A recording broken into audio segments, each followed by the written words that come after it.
The more of your life you allow others to see, the easier it becomes for them to dissect you, to mock your progress, doubt your goals, and question your decisions. And sometimes, they won't do it out loud. They'll just sit quietly, hoping you fail so they feel better about themselves. That's the harsh reality of overexposure. The more visible you are, the more vulnerable you become. Not because being seen is weak, but because most people aren't equipped to handle that kind of energy from the outside world. They let opinions pierce their focus. They let judgment freeze their ambition. They lose themselves trying to stay relevant. That's why disappearing is one of the most powerful moves you can make. It's a mindset shift, a lifestyle shift, a spiritual reset. It's about pulling away from the noise, stepping out of the spotlight, and putting your head down to work. No more talking, no more posting, no more explaining, just building. In the dark, in silence, where the real work happens. Because here's what most people won't tell you. The greatest transformations don't happen in front of a crowd. They happen in rooms where no one is watching, in long nights, in early mornings, in moments of doubt, pain, and persistence, with no applause, no audience, and no guarantees. You disappear not because you're running away, but because you're leveling up, quietly, dangerously, strategically. And when you do it right, when you return, the world won't recognize you. But the most powerful part? By then, you won't need their recognition anyway. Phase 1. How to disappear without falling apart. This is where most people get it wrong. They think disappearing is as simple as deleting social media or ignoring texts. No, disappearing the right way is a disciplined, intentional act. It's less about hiding from the world and more about reclaiming your power from it. Here's how you do it step by step. 1. Stop talking. Just stop. This is the first, hardest, and most necessary rule. Your words are the first leak of your energy. Every time you talk about your goals, your pain, your plans, you're giving people a window into your mind. That window becomes an entrance.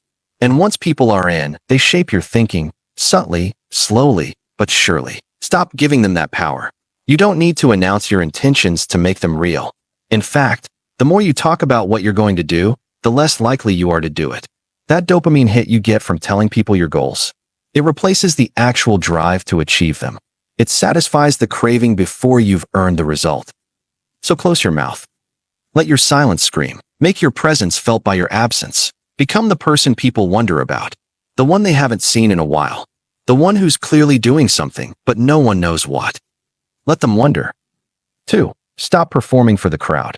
You've been living under the influence of other people's expectations for too long. Dressing for them, posting for them, choosing jobs, habits, even partners based on how they'll be perceived. Enough. It's time to strip all of that away. It's time to take your life back. The world doesn't care as much as you think it does. Most people are too wrapped up in their own insecurities to pay real attention to yours. But the problem is, you've internalized imaginary expectations. You act like someone's watching even when they're not. That's called mental imprisonment, and disappearing is how you break out of it. So remove the pressure to look a certain way, to talk a certain way, to succeed on someone else's timeline. From now on, you're living for you, not your classmates, not your coworkers, not your followers. You.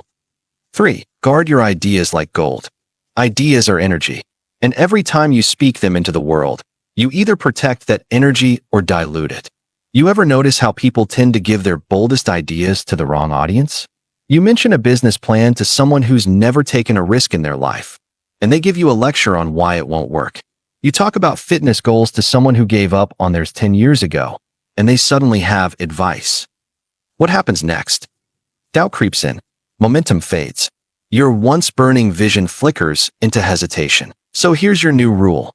Until it's done, it stays locked in your head. Not because you're scared, but because you're focused. You don't owe anyone access to your creative process. You don't need feedback from people who haven't walked your path. Your vision is yours. Guard it with your life. Speak less. Move more. Let your results introduce your ideas. 4. Don't showcase your progress. This one's tough, especially if you're used to posting updates, selfies, or milestone celebrations. It feels good to share growth. It makes the grind feel worth it. But here's the truth. Premature exposure weakens progress. The second you start showing your results, people start reacting. Some clap, others criticize. Either way, it pulls you out of your zone. You become self-conscious. You shift from internal validation to external performance. And worse, the validation can become addictive. You start chasing likes more than progress, applause more than mastery. Don't fall for that trap. Stay hidden. Stay humble. Let your growth be your secret weapon. You don't need to prove anything. Not now. Not yet. Later, maybe, the results will speak for themselves. But for now, let them remain quiet proof. 5. Bleed in the dark. There's a part of this journey no one talks about. The breakdowns. The 3 a.m. moments where you question everything. The days where nothing works. The nights where you want to quit. And when you're in this disappeared state, no one is coming to comfort you. No likes. No hugs. No validation. Just you and the pain. But that's exactly where strength is built. Anyone can grind when people are watching. Anyone can act confident when compliments are flowing. But when you're tired, alone, and doubting yourself, and you still keep going, that's when you become dangerous. So bleed in silence. Cry in private. Then wipe your face, stand up, and keep going. This is your forge. This is where the weapon is built. Phase 2. What to do while you're gone. Now that you've disappeared, now that your life is yours again, what do you do with it? You rebuild, ruthlessly. This is the part people forget. Disappearing isn't the goal. Rebuilding in the dark is. Let's break that down. 1. Decide who you're becoming. You can't grow without direction.